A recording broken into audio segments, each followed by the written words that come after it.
All right, so I saw your wife post a old Facebook comment Yes. 15 years ago Yes. about you, I think, launching your company. Yes. And I didn't realize you were working two jobs. Yeah. That was pretty cool that you saw like her go, yeah, my husband's asleep. He's exhausted. He just got this business going. Yes. People forget about the early stages because your point of the business now, I'm not saying it's not hard, but Yeah. you get to enjoy some of the more fun aspects of Right. business. In the Yes. beginning, it's brutal. Yes. What did you have to go through to launch this business? Yeah. So for about 3 years straight, I was basically working two full-time jobs. And so I had the day job. And the nice thing about that day job is, What was the day job? so I actually was working for a church. And creating graphics that go up on the big screens, in like some of these mega churches and stuff like that. So pastor's giving his message, and then And so I'm creating and branding basically these sermon series graphics. And so I was doing that in a church in Washington, D.C., where I grew up. And then I moved to Texas for another job doing the same thing, but not directly for a church. It was almost like an iStock for churches. Right.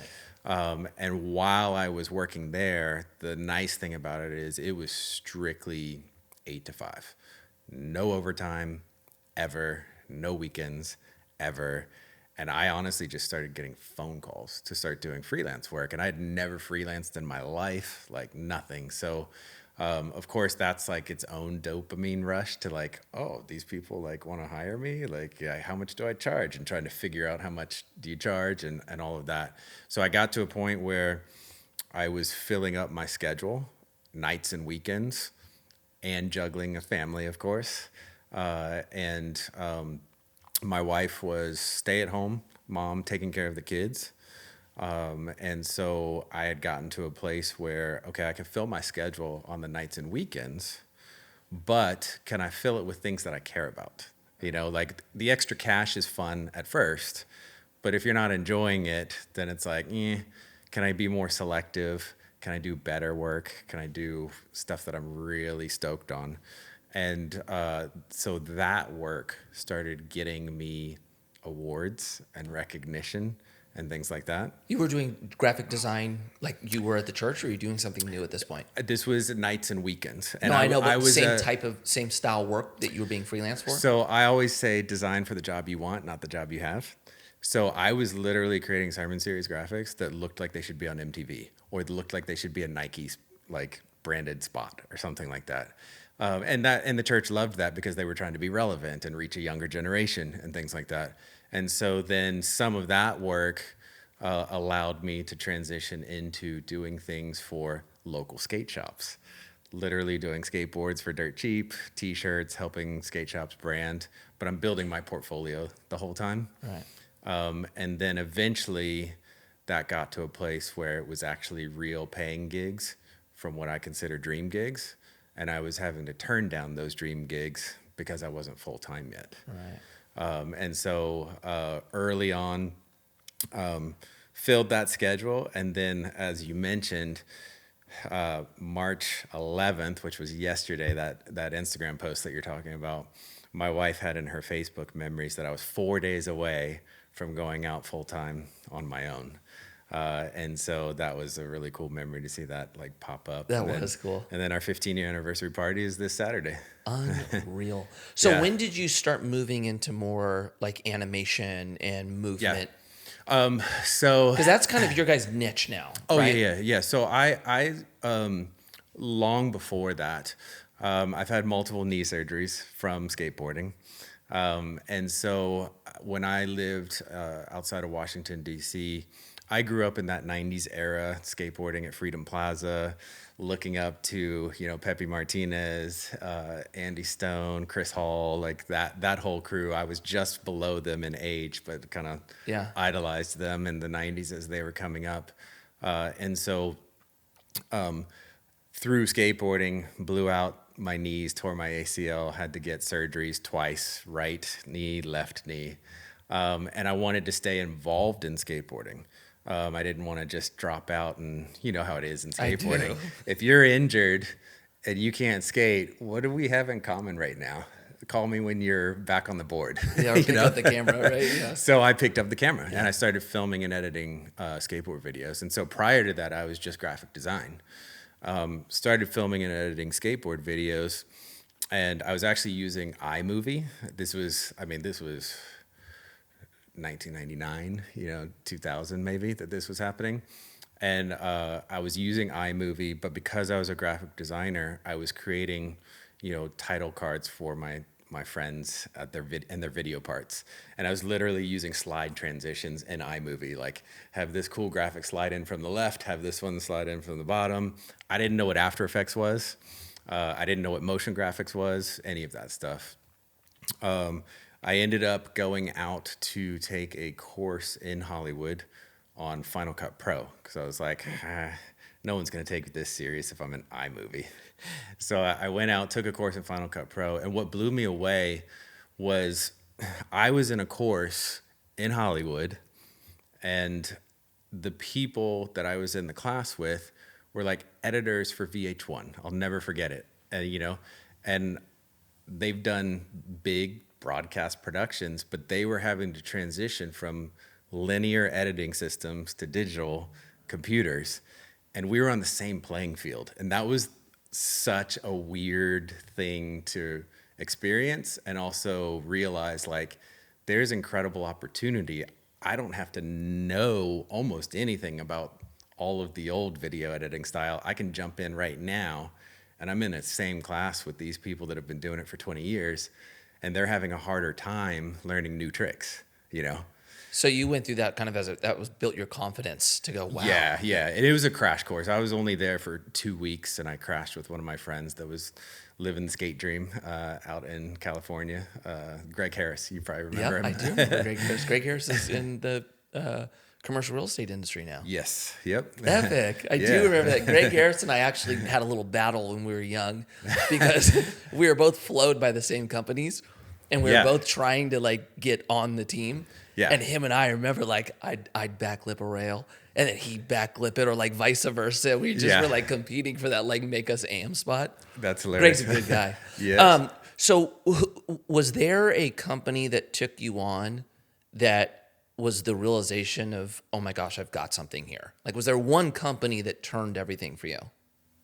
No. So the interesting thing about this journey is that for that 3-year period where I was working nights and weekends and just, running myself into the ground, I had a history to look back on. So it's like, okay, the proof is in the pudding. I don't necessarily know what tomorrow brings, right, but I know what today holds.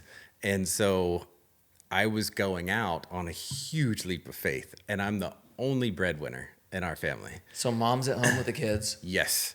And she is the one that's my biggest cheerleader. And she's saying, what are you so scared of? Like, you need to do this, And so, crazy story, I've been slammed, for 3 years straight doing this.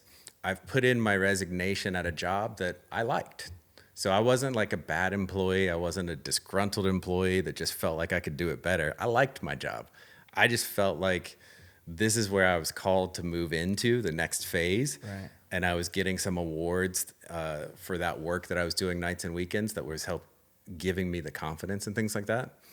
So I had put in my notice, probably 2 months, because I wanted to give some leeway and some head time for my employer. Right. And it came to that Friday. And so I'm burning the midnight oil trying to hit deadlines for that Friday, which is technically also my last day at my day job. Monday will be the first day starting ABC. My projects were due Friday. I had nothing lined up for Monday morning. I was getting ready to start a business with 0 counts, nothing except a history to look back on and feeling like a calling. Right. So Friday comes, end of the day, nothing's lined up for Monday. I go to a local skateboard contest on Saturday. On Saturday, I meet the creative director who is running the Scion account. If you remember Scion. Yeah, I do. Toyota's younger brother, automobile company. This creative director is at the skateboard contest. They were working with Scion, and they hired me Monday to start working on some Scion projects.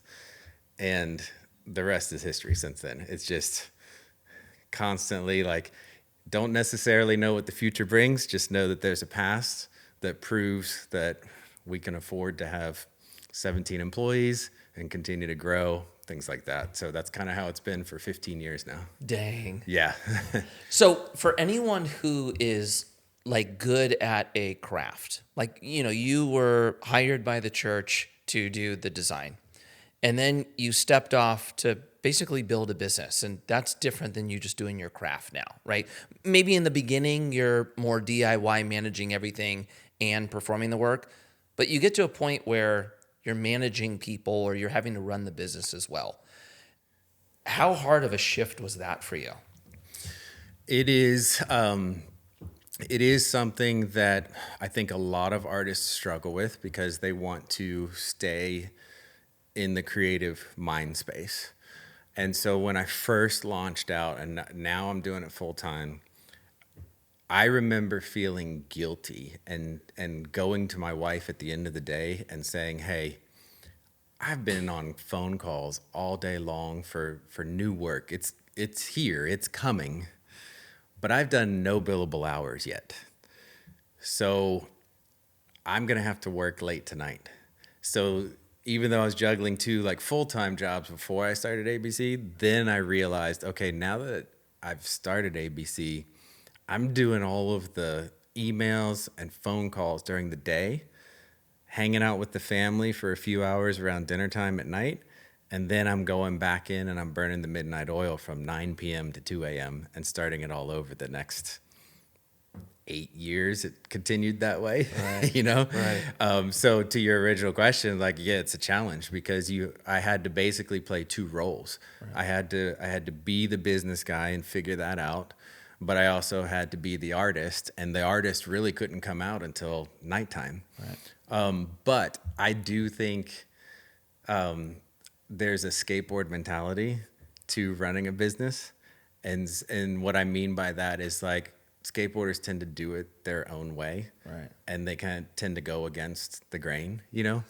And so we see a sign that says no skateboarding, we're immediately like, there must be a good skate spot here somewhere. Otherwise, there wouldn't be a skate sign. Yeah. Whereas most people see that sign and say, oh, okay, I won't skateboard here, you know? Yes, I do. I know that all too well. And it's the same in business. It's like, I was looking at this industry as I was getting to know more about it, and I was seeing some of the problems, whether it was people management, some of the things that are happening in the industry with whether it's LA or New York, people having bunk beds and spending the night at these 3D animation studios.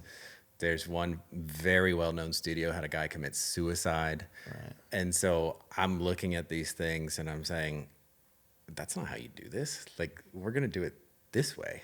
And so I think ignorance was bliss, that I didn't know all those things. Right. And I had never worked for a large studio before. So I didn't go into it saying, oh, well, in order to do this, I'm going to need an executive producer, a creative director, assistant creative director, an art director, an assistant producer, before I could even start the project. Yeah. And so I didn't even know what those roles were. Yeah. Hey, it's funny that you say that. I was actually, when we were flying here yesterday, I got hit with a Alex Hormozy like video on a podcast. And, you know, he was saying that there's 6 stages to entrepreneurship. And the first stage is just naive optimism. Like, you see somebody doing something, you have no clue what it entails, and you're like, I could do this. Yeah. And then the second one is like, you become like an ultra pessimist. So you're like, nothing works. I can't do anything. It's just funny how you said that every business that I've done, I've gone in not really knowing what that meant. Yeah. And if I would have known what it entailed, I'm not sure I would have ever started the companies. Yeah. Right. Yeah. But you, I think, have to be somewhat naive so that you feel like it's doable. Yes. To actually take the first step. I mean, it's probably that way with St. Archer for you. 100%. It was like that with St. Archer. Yeah. It was even like that with Commune. Yeah. It's always been like that. And then I look back and go, dang, if I know what I know today, would I have actually started the company? And then I have a question mark. I'm like, I don't know, you know? Yeah. For you, how involved are you in the actual design work today? Yeah. It's a great question. So in order to answer that, I'm going to give you a little bit of a backstory. So in order to grow, I realized early on, one, I didn't want to be a freelancer. Like, Right. I was 14 years into my career, having worked for various places before I went out on my own. And so in my mind, I had done everything from lay out 300-page textbooks using Quark and InDesign. I had done web pages and designed web pages. I'd done video editing. I'd done 3D animation and, of course, graphic design.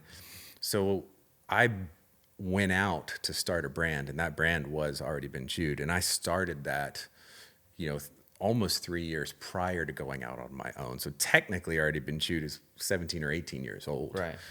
But I only count it from that first official full-time day. So in order to grow, I felt like I could do anything for a brand. I could do your catalog. I could do your 3D animated product videos. I could do all of that.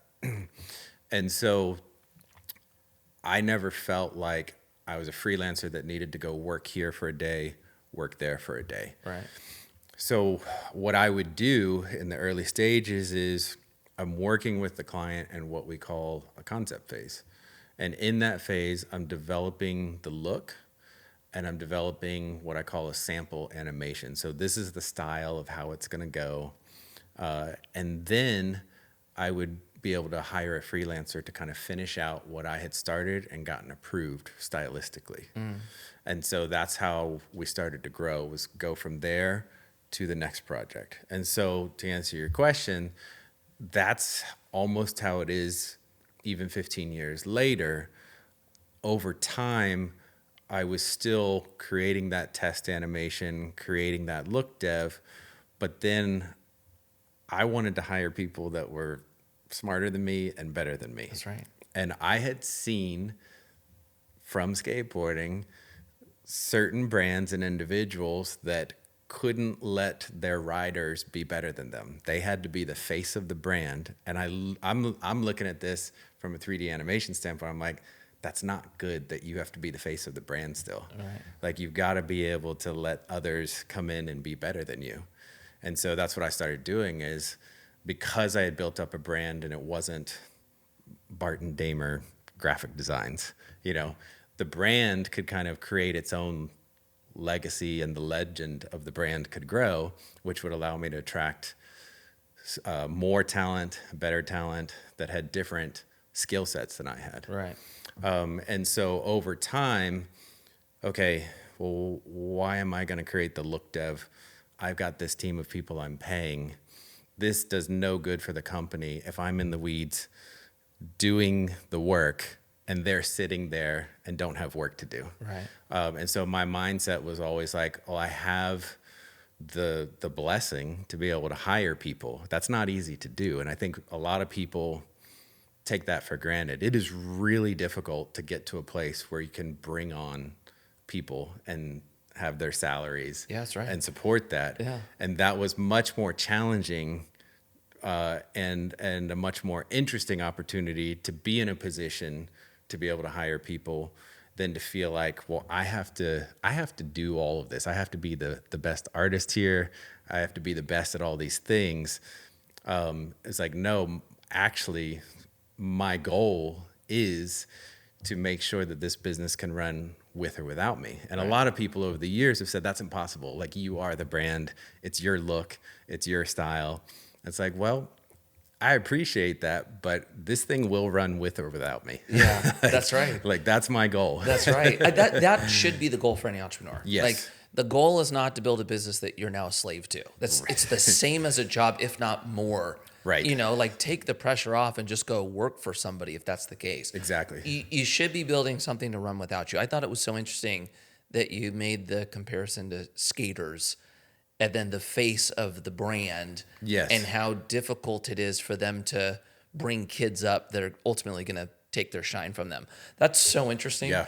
And I think the other part is, like, what you just mentioned is the number one reason why small businesses fail in America. Yeah. It's because you have somebody who is the skill set or good at, let's say, graphic design. And then they have, the owner that's now, in sales and, management, and they're not doing the actual craft anymore, right? Yeah. And so what you see a lot of times is the person that's doing the craft is going, I'm the one that's doing all the work. I'm the real value. I'm going to spin off and do my own company. And then they go and spin off their own company. And then a lot of cases you see them just miserable because they're not actually able to do the thing that they love doing. Exactly. Now it's sales and marketing and, client relationships. And it's just, there's a lot more things you have to manage when you're the business owner, right? Yes. So my question to you is, having gone through that cycle now, what advice could you give a creative or somebody that's good at a certain craft that wants to move over to running a business so that they avoid burnout or misery or just this feeling of like, why did I do this? Yeah. I think that's what's motivated me is I've never wanted to be the owner of a studio that I wouldn't want to work for. And so that has motivated most of my decisions. And so I hear stories and people will ask me like, don't you miss it? Don't you wish you were still like actually like in Cinema 4D doing the animations and things like that? And of course there's always like that part of it. Right. But the way I've always viewed it is that's really sad if you build this company and then you start filling it with roles that you wish you were doing. And I think that's the wrong mindset. Like you've got to look at what you need to accomplish and only do what you're capable of doing and then look to hire others to do those things. And so I don't know a thing about accounting. I don't want to know a thing about accounting. Hire an accountant. Right. Like I'll talk to artists and they don't want to spend money on an accountant. And it's like, this does not help you to learn the accounting for your business. Like get an accountant. Why do you think people have a hard time with that? Do you think it's that they don't want to not take the money for themselves and push like a higher income out to the future so that they can hire? Or is it an inability to delegate? Is it somebody who struggles letting go of control? Why do people get stuck in that position? I think there's definitely a control element, but I also think people probably overestimate the cost of an accountant and think that this is just not something that they can or should afford. Accountants are like pretty cost efficient, actually. They're not very super expensive. No, yeah, you get an accountant. Yeah, like, so worth it. Don't do any of that on your own ever. And so, but I think that's the thing is like, as I grew, like I mentioned, I'd never worked for a larger studio before, so I didn't even know what certain roles were. It was just a kind of like a street smarts thing. It was like, well, what am I kind of exhausted doing or don't have time to do? Oh, I could put a job offer out for somebody that can rig and animate characters, and then I don't have to rig and animate the characters anymore. This is awesome. Yeah. So for me, it was exciting. And so I've tried to craft it into a role that I'm really happy about. And I feel like I'm more creative now because I have the people in place with the skills to fulfill ideas that I would have limited or capped my ideas based off of my knowledge. Right. And so it'd be like, oh yeah, I'm not going to suggest this in the creative brief because I don't have a clue how to do that. But now it's like, oh, these guys are geniuses and there's 17 of them that work with me, so we'll be able to pull this off for sure. Easy. For sure. Okay, so over the last 15 years, what's the craziest thing you've had to do to try to land a client? I don't know if I've got a crazy story, but I will tell you what could be kind of motivational for people listening. The way I landed Nike. So this Nike, 15 years in, we work with a lot of brands, from Nike to Louis Vuitton, Tiffany Co, New Balance, you name it. It's been a good 15 years. But I'm very proud that Nike is our number one client over the course of 15 years. And part of the reason I'm very proud of that is because I think most people will agree that Nike is the most genius marketers ever. And so if Nike wants to use you in their marketing, then you got to feel pretty good about that. So all that to say, this story is dating back to early days of ABC, maybe 2-3 years into the journey. And through Twitter, so this is kind of uncommon 13 years ago. Right now, it's maybe not quite an impressive story. Right. But 13 years ago, this was kind of weird. Knew some people on Twitter that knew of my work. My work was going viral on Twitter, things like that. And a guy that had freelanced with Nike kept asking me to come speak at a motion graphics meetup in Portland. Well, I'm newly out on my own. I'm thinking to myself, every day I'm in Portland, I am not making money. This can't happen. Like, I need to be making money. I can't just leave and go be in Portland. But he was persistent, and he was like, well, I can get you meetings at Nike. And I was like, okay, but if you don't, you know? But I had been doing some speaking for Maxon Cinema 4D, which was a 3D software that we use quite a bit at our studio. And I had spoken at various conferences, South by Southwest, NAB in Las Vegas, things like that. So I had a good relationship with them. And so I thought to myself, what if they could pay for my trip to speak, and I'm showing the work that I'm doing in Cinema 4D? So I hit them up. They paid for the trip. I was like, okay, at least that's not an expense that I have to be concerned about. That's taken care of. And then if he can't get me the Nike meetings, I won't be as like devastated because I at least got part of the bill covered. So I go out there. He comes through. He gets me a meeting at Nike. And the person that I met with was the right person. So I extended my stay, and that person got me like 4 other meetings in 4 other departments at Nike. Landed a project on the spot with Nike. And so stoked, right? But the further we got into the project, the more I realized, man, this is kind of just for an internal PowerPoint presentation to show the higher ups, isn't it? And I had no clue that Nike did stuff like that, you know? I'm going into it like so stoked. And the project kept getting dumbed down. It doesn't need to be that good. It doesn't need to be that cool. Oh, okay. That's weird. And so turned the project in, felt like I probably can't and shouldn't show this ever because it wasn't very good work. Like it had, been, because they were limiting what it could be. Yeah, it was just they were trying to kind of tease it, sell it, and maybe market test it, things like that. It wasn't a high priority project, and that was kind of the end of my Nike experience. And I was like, wow, I thought that like doing something for Nike would be like the pinnacle, And I don't know if I can even tell anybody or should tell anybody that I've worked with Nike at this point because I'm not super proud of how it turned out. It was an internal project. It's never going to see the light of day. This is going to be the pinnacle of my career. Like, this sucks, But I had met with like 4 other people.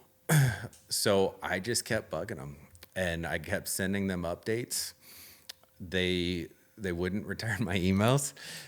And then all of a sudden, like, I don't know the time frame, 2 years later, maybe, I get hit up to work on the Kobe 8 basketball shoe release. And I got to work on that for several months with them. And then that led to a lot of others. I worked on Kyrie Irving. I worked on running shoes, training shoes, you name it. And so then I got to a point where I was like, okay, I feel like the work that I'm doing as ABC is really cool work. And I didn't want to try and hire people to come in and do a bunch of like grunt work and be like, aren't you guys stoked to work here? We got some cell phones to spend today, you know? Right.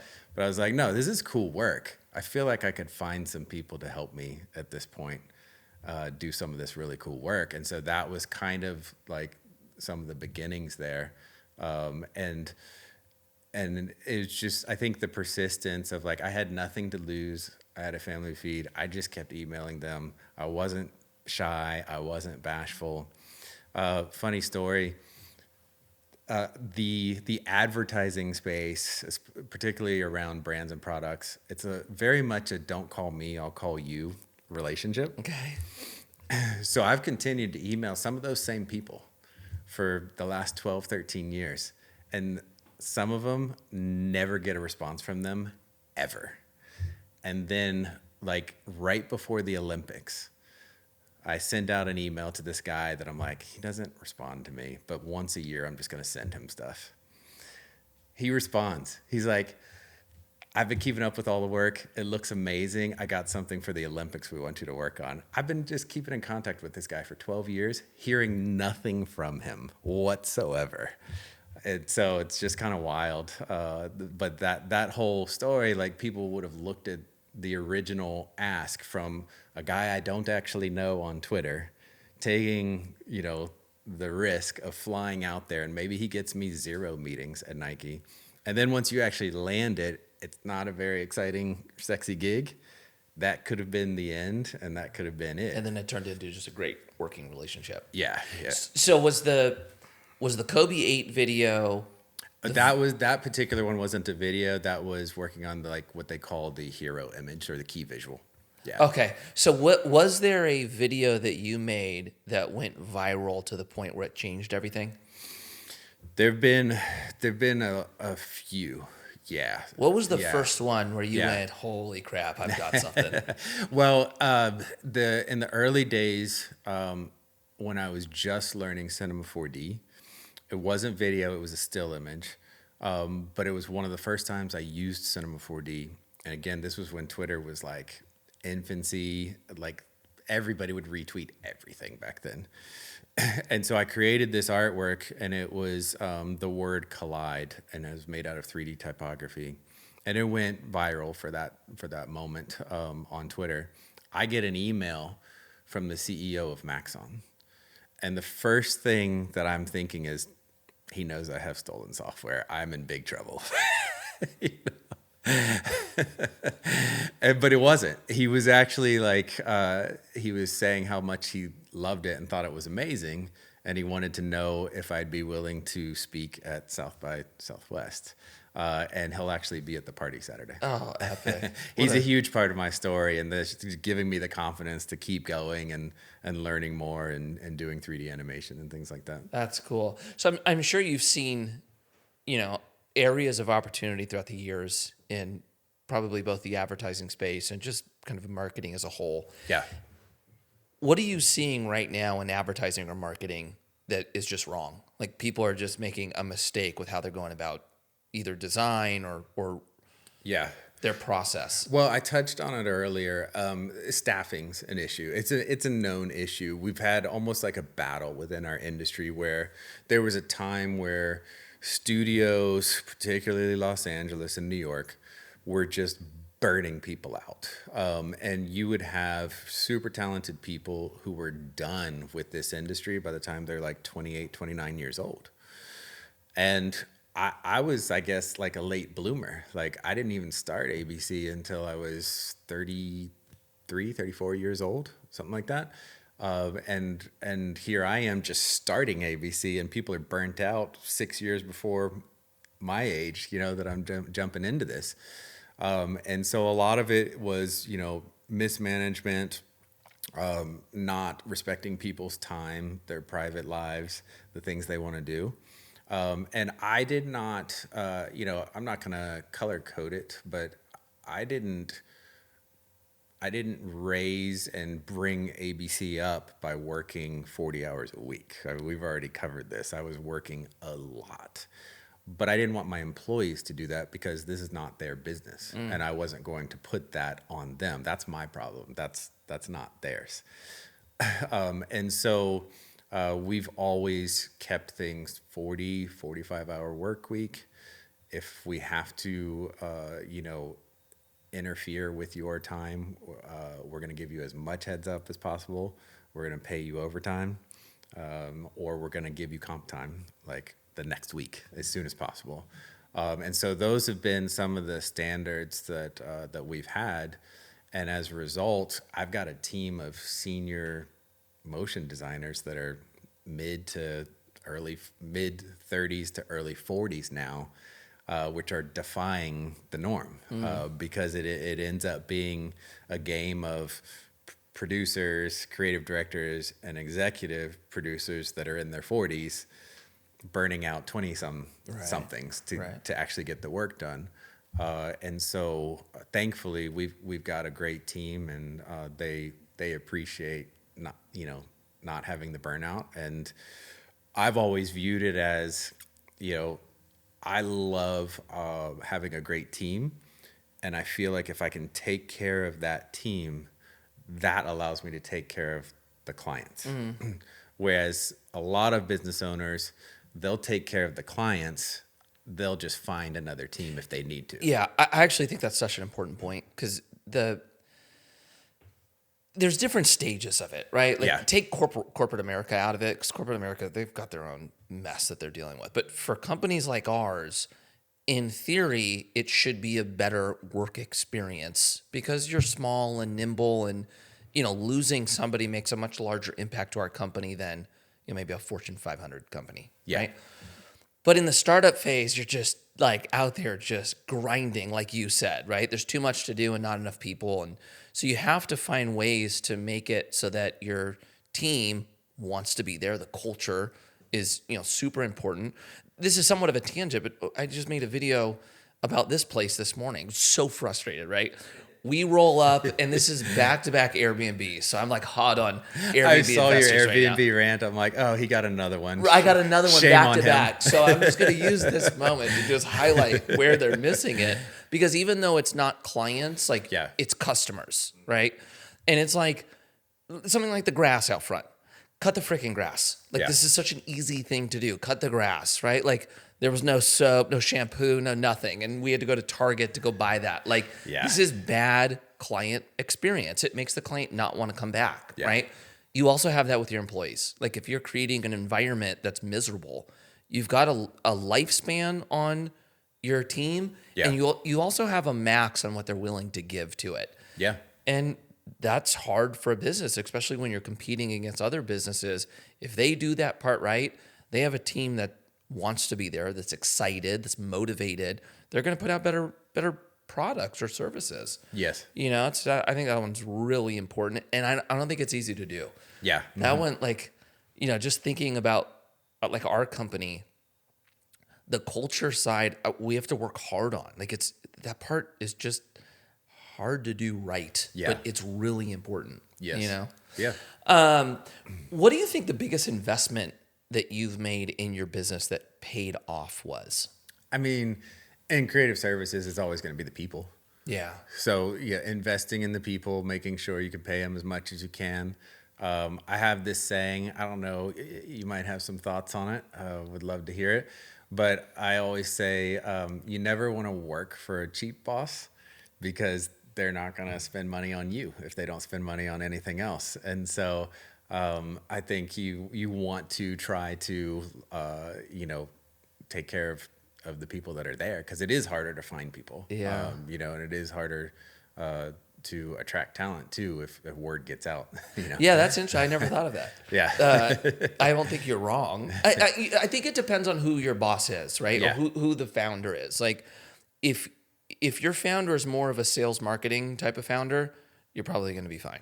Yeah. If your founder is more of like the accounting mind, you're going to be in trouble, right? But those raises might not be cost of living raises. Yeah, totally. But then it's, I think about that one a lot. Like, and maybe that's just because of this stage of business that we're in, on like where the right balance is, where you have, a certain amount of revenue coming in. You have to be mindful of how that can be spread out, and then what market rate is, and navigating through the right amount to pay people. And then I think that it is also dependent on the time we're in. Like, if you would have asked me 4 years ago, I would say we were overpaying for everyone. Like, it was just a different market back then. Yeah. Now it's shifted a little bit, and it seems like there's more talent kind of searching. Yes. And so I've always looked at it, I guess, as twofold. One, I want the whole team to be thriving. Like, I've never wanted to be the only one making money. I think that probably came from skateboarding. Like, the culture of skateboarding, when you would go and try to film a trick, is like you wanted everyone there to get tricks. Yeah. Like the high five and hugs that we all did it. That's an amazing feeling. Yeah. So I've always wanted that to move over into my companies. Like, I want us all to win. I think it's how you do it is the important part, right? Yes. Because you're either going to have to pay them more than anyone else is willing to pay them. Yeah. Or have a culture that's better than anyone, or maybe a hybrid of the two. Yes. I think where we've landed is, like, we started working on creating programs where our employees get to participate in the real estate we do. So if from an income standpoint, maybe they could, it's not even a maybe, they could definitely find somebody out there that's willing to pay them more. Like, I think that's always the case. But if you're giving them ownership and all the stuff that we're building, that's an upside that makes it harder to compete with. Yeah. So that's kind of, I think, our current path. But that's hard. Yeah. It's not an easy one. But I think don't work for a cheap boss. Like, work for a responsible boss. Yes. Like, work for somebody that actually cares about the money. Yeah. Because then you have, I think, a higher probability that the company will be here. Yes. 10, in your case, 15 years out. You want somebody that's responsible. You don't want somebody that's just blowing money fast. Yeah, you're like, that was fun. The business was here for 3 years. Yeah. So there's a balance. Moving over, you now have is anyone else in your family working for you, or just your son? My son. Mm-hmm. Okay. What's it like having to be a boss and a father at the same time? Yeah. So I also have worked with my wife all these years. Because that's right. Yeah, I forgot about that. We talked about that last time you were in the office. Yeah. So she handles our finances. So she makes sure the accountants get all the things that they need. And so whether it's my wife or my son, I've tried to actually put layers between me and them. Yeah. So that I'm not having to say to my wife, hey, when's this going to be done? When's this going to be done? And same with my son, Coben. It's like, I try to put layers between us so that, I'm not checking in and having to tell them over and over, hey, did you do this? So they have people that it's like, okay, my wife needs to get these things to this person, or that person's going to be asking her, where are those things? Yeah. And so that's how I've tried to structure it so that I don't run into too much of that. Yeah, it sounds like you have to have a pretty healthy relationship with your wife to be doing business together the way you have. It's healthy because I set up the layers between. Yeah. You know what I mean by that? Oh yeah, 100%. Because I'm not you're not the one that's going, hey, you didn't get this done. You're not, you're falling back. The accountant is that one. So we joke all the time. I'm not your boss. She is. Yeah, the accountant is. Smart. That's wise. So was there a point where you started bringing the kids around your business, even not even through the lens of like employing them, but did you ever bring them around work or let them see what you do for a living?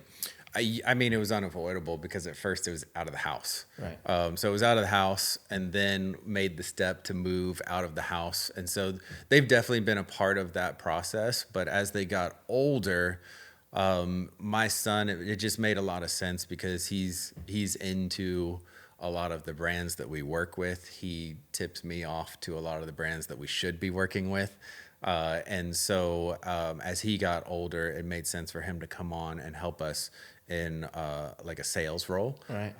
To go after certain brands that maybe I wasn't even aware of, things like that. Yeah, it's crazy when, you and I are around the same generation. Yeah. You start falling out of the trend quick. Out of the trends quick. Yeah. And so it just feels like your ears aren't to the street anymore. And then you start looking at your kids like, what are you guys looking at? Who are you following, right? Exactly. Then all of a sudden you and I are wearing huge pants with like a short tight shirt and, start looking more and more like Gen Z. Yes. Hey, is there an easy marketing hack that like anyone can implement today that would result in making more money? I mean, from a creative standpoint, I think the marketing that you have to do is uncomfortable for artists in general, because artists a lot of times don't want to put their work out there, or they're afraid of what the comments are going to be, or they feel like they're just constantly shilling and are going to get hated on for that. But I've always said, as an artist, if you're not excited about your work, who's going to be?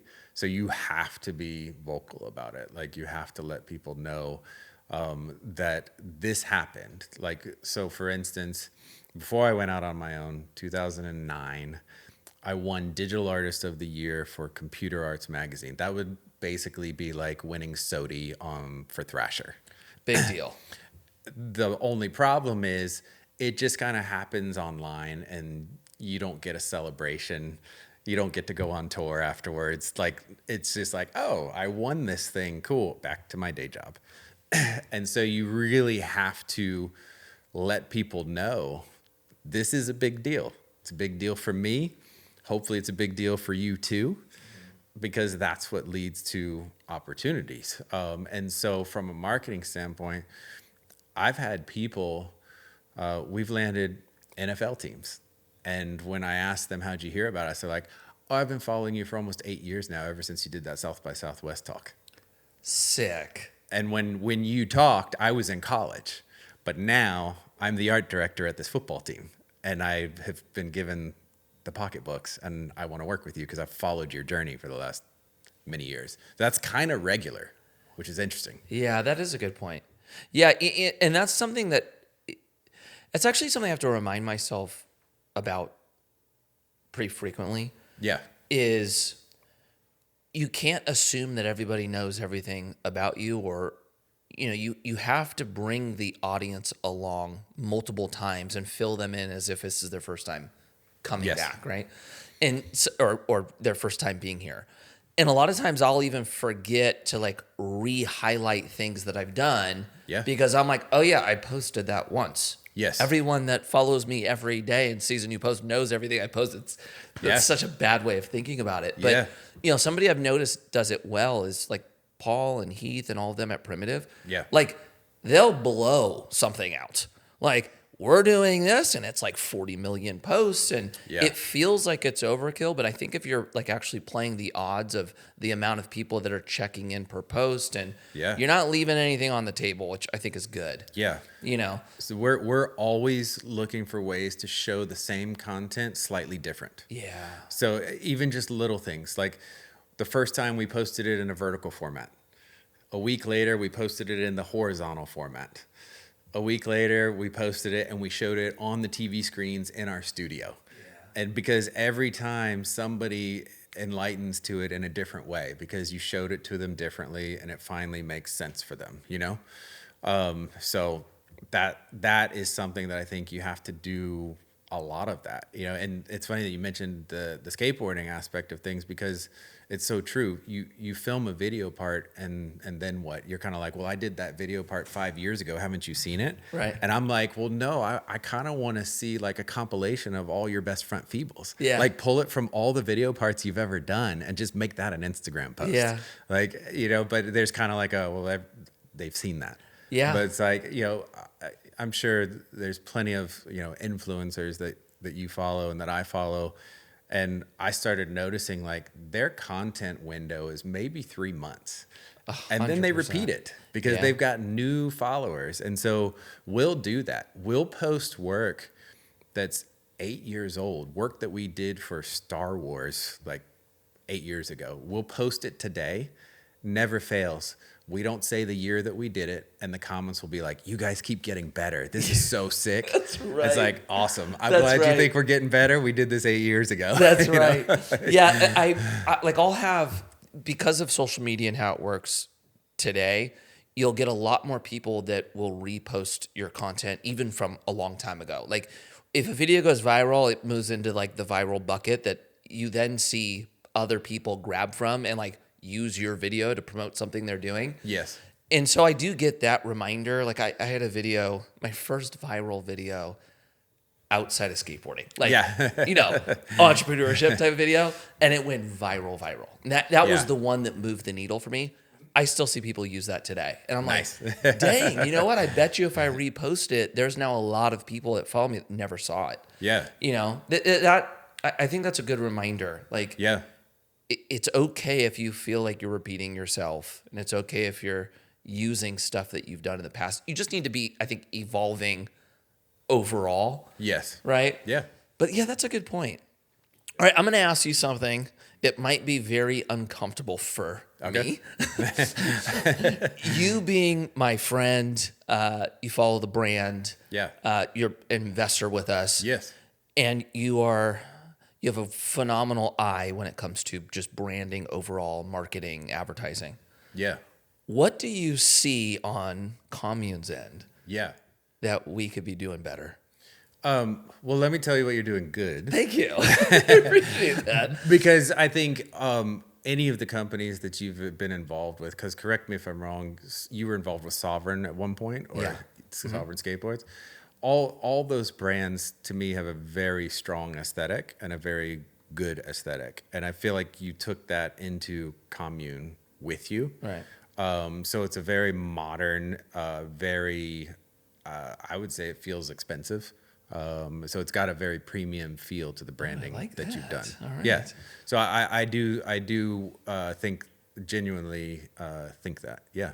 See, Oliver's good at this. Build me up before he throws me down. I don't have. What can we? What do you see? Because I don't. It's interesting, and I want everybody to hear this because I don't.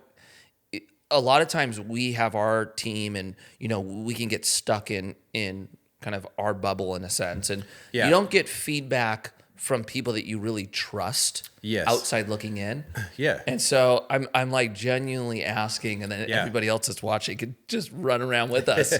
Well, I would say, and this isn't necessarily to like the design side, but it's a part of brand. I see a challenge for you, and maybe it's not a challenge, but the challenge I see with your content is you still got skateboarders that wish you would just do a kickflip for them. 100%. But you're also trying to raise money from people that aren't necessarily skateboarders. Right. And so you're blending two audiences that sometimes that audience comes together. I'm a skateboarder. Mm-hmm. I'm a business owner. I'm invested in multiple projects with you. Mm. So the challenge I would say with your brand is, are there a lot of me around for Commune Capital that have the ability to invest but also love skateboarding? Right. Or are you having to blend two different worlds? And you might have insight onto that as far as like that's not an issue. But from a brand standpoint, it seems like there's two worlds that have to somehow marry together from a content perspective. Yeah. No, it's something I've thought about for a long time. And in the beginning, I think I moved or attempted to move so far from skateboarding because, one, to answer your question, no.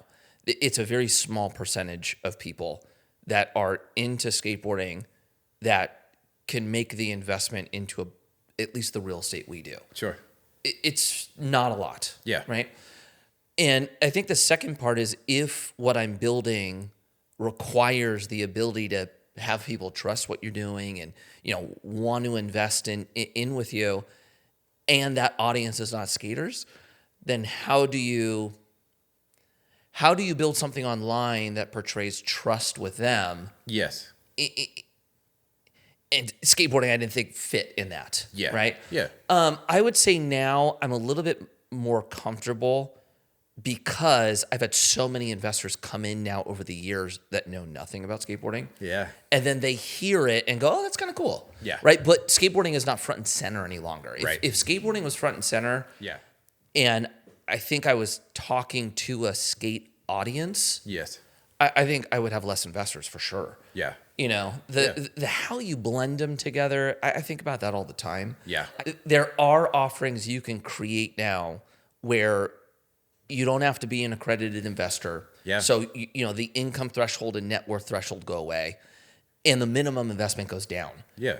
I think there is an opportunity in the future where the skaters that like stuck with me through this. Yeah. That, you know, maybe don't want to just see me do a kickflip. They also like hearing about some of the finance stuff. Yeah. I think there's a way to blend that gap. Yes.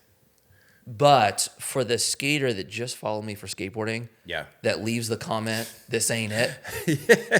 The truth is, I'm not for them anymore. Like that's the truth. No, like, where I'm headed, is not going to line up with what you're wanting right now. I would say the skaters that moved into either building a business, there's a lot of them. Yeah. There's a lot of skaters that move into real estate. There's a lot of skaters that move into like a creative space. Yes. There's a percentage that of them that are into what I'm doing now. They want to know about, you know, making more money. They want to know about investing. That I have the opportunity to blend. Yes. But I still have a lot of followers that don't. You know, YouTube is like the most obvious. Yeah. YouTube is the one, if I post a video with a skater in it, the engagement is up. Yes. If I post it from somebody that's nothing to do with skateboarding, it's down. Yeah. Instagram's the opposite though. Yeah. Like if I put a skate clip up now, it's a fraction of the views. It's not even comparable any longer, but that took time. Yeah. That took a lot of time to get there. I went through the same process in a much smaller way. For years, people weren't sure if ABC was like a skateboard streetwear brand or if it was a 3D animation studio. Yeah. Like Chad Knight, Osiris Chad Knight. What's Chad doing now? So he's into the 3D world. Okay, sick. Yeah, so I ended up doing some projects with him when he was at Vans, and then he ended up working at Nike for years. And so he's in the 3D space. And just a quick story on that. There's a portfolio site called Behance. And years ago, a guy named Chad Knight reaches out to me and he's like, "Man, I love your work. So cool." And I was like, "Wait, is that Chad Knight? Like Osiris Chad Knight?" And I was like fanning out, of course, because I couldn't believe, like, on an art website that has nothing to do with skateboarding, he's like sending me a DM. This was years ago, but he said to me, even as recently as like a year ago, he's like, "Yeah, I know you guys do amazing 3D work, but I feel like you're more like a streetwear brand." Yeah. So we've had kind of like that same challenge of like, how much do we lean into it, and how much do we make sure that we're not just viewed as like this like skater kids brand? Yeah, I know. It's a hard one. I actually like, I do think about Joe Rogan a lot with this one. Yeah. Because he's so involved with the UFC and he still talks about that and shows up at the events. Yeah. But like, he's not confined by that space. He's much larger than that, right? So I think it's probably a percentage thing. Like, you know, just make the majority of your content, in our case, not skateboarding or not, you know, more streetwear focused. Yeah. But I do think it's important to have something that separates you from others, right? Like, you know, there's a lot of people that build private equity firms.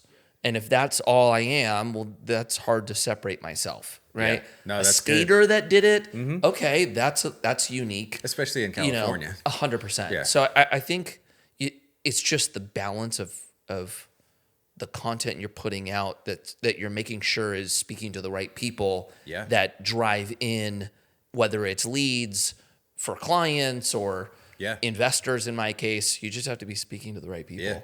Well, you know? I do want to give you your flowers Thank you. because I love a compliment. Thank you, Barton. because I do think whether you realize it or not, you are helping an entire generation of skateboarders that aren't sure what to do with life after skateboarding. Right. And what I mean by that is myself being one of them, you're helping us become adults. And it sounds hilarious, but it's true. Yeah. Like even running ABC, the most exciting part about ABC for me, the first like 8 years, was, can I get some free gear and can I skate the street league course? Yeah. And I need some money. You know? Yeah. But you started putting out content and it was like, oh, I need to like be more of an adult about the way I think of my finances, my investing, like all of these things. So my wife will probably tell you when she meets you on Saturday, like, you're all I talk about in our family. I'm sending investment posts to all my kids. My kids are like investing in the S&P 500. They're like our family has been transformed by your content. Oh, I appreciate that. Yeah. And I tell people, you're like a way cooler Dave Ramsey. Okay. I'll take that. I appreciate that. Like I very much appreciate that. Yeah. Like there has to be a fulfilling aspect to what we do. And it's funny because I started Commune with skaters in mind. Yes. I didn't start Commune actually for what it is today. Yeah. In some regards, it's much larger than I thought it would be.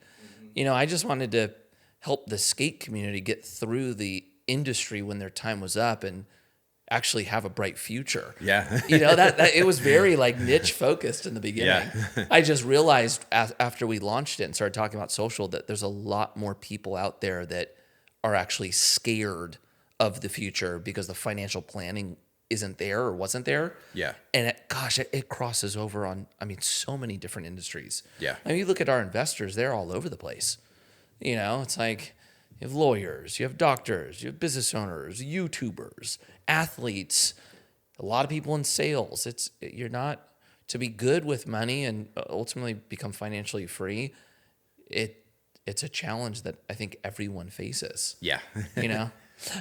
Anyone that wants to work with you, see you, get a hold of you, what are the best ways to do it? I always push Already Been Chewed, so at Already Been Chewed on Instagram, and Instagram's kind of like our love language. We do use X, Twitter. Not as much interaction there. So that's the main one. Instagram? Yeah. And then if somebody wanted to work with you, they can get onto Instagram and get they could just DM people. us. We're keeping a close eye on all of our comments, DMs, everything on Instagram. Is this your son's space? Yes.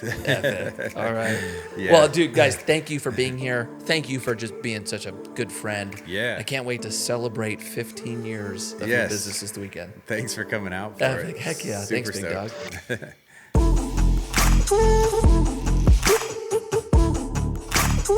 Dog.